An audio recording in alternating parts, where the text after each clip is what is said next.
রমজান মাস প্রায় শেষের দিকে, সামনে ঈদ। এই ঈদকে সামনে রেখে কবে চাঁদ উঠবে তা নিয়ে কৌতূহলের অন্ত থাকে না। এবার ঈদের চাঁদ কবে উঠছে তা নিয়ে গবেষণা করলেন জ্যোতির্বিদরা।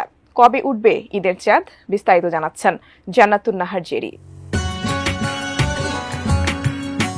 ইসলামের প্রাণকেন্দ্র সৌদি আরব এবং কুয়েত সহ মধ্যপ্রাচ্যের দেশগুলোতে রোজা ২৯টি হবে এবং আগামী ৩০ মার্চ ঈদ উল ফিতরের প্রথম দিন হবে। কুয়েতের আল ওজাইরি বিজ্ঞান কেন্দ্র থেকে দেওয়া এক ঘোষণায় এ তথ্য জানানো হয়েছে। খবরটি আরব টাইমসে প্রকাশিত হয়। আল ওজাইরি বিজ্ঞান কেন্দ্র জানিয়েছে ২৯ মার্চ সৌদি আরব এবং কুয়েতের আকাশে চাঁদটি মাত্র ৮ মিনিট থাকবে।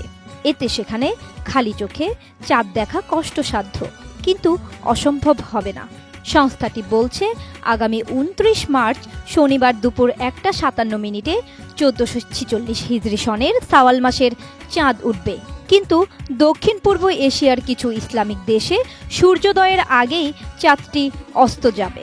জ্যোতির্বিজ্ঞানীদের সূক্ষ্ম গবেষণা ও হিসাব নিকাশ থেকে এ তথ্য পাওয়া গেছে বলে জানিয়েছে কুয়েতের এই বিজ্ঞান কেন্দ্রটি। জুস রাখতে আমার পছন্দ স্টাইলিশ ও ফুড গ্রেড আরএফএল চক। জুস রাখার জোশ জগ। সংস্থাটি আরও বলছে মধ্যপ্রাচ্যের দেশগুলোতে ৩০ মার্চ ঈদ উল ফিতর পালিত হলেও পূর্ব দিকের দেশগুলোতে ওই দিন ঈদ শুরু হবে না। দক্ষিণ পূর্ব এশিয়ার কিছু দেশে এবার সৌদির সঙ্গে রমজান শুরু হয়েছে, কিন্তু তারা হয়তো ৩০টি রমজান পূর্ণ করবে। কুয়েতের এই বিজ্ঞান কেন্দ্রটি আরও বলেছে কিছু আরব ও ইসলামিক দেশগুলোর মূল শহরের আকাশে চাঁদটি ৪ মিনিট থেকে ২০ মিনিট পর্যন্ত অবস্থান করবে। তবে রমজানের সমাপ্তি ও ঈদ শুরুর আনুষ্ঠানিক ঘোষণা দেবে স্ব দেশের চাঁদ দেখা কমিটি।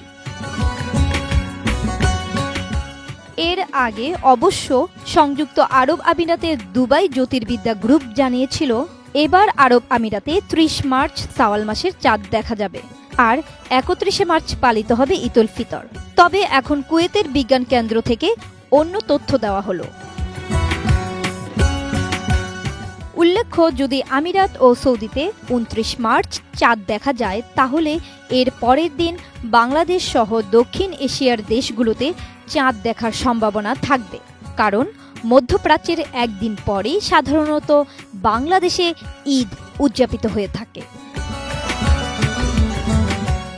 জান্নাতুন নাহার জেরি, এটিএন নিউজ।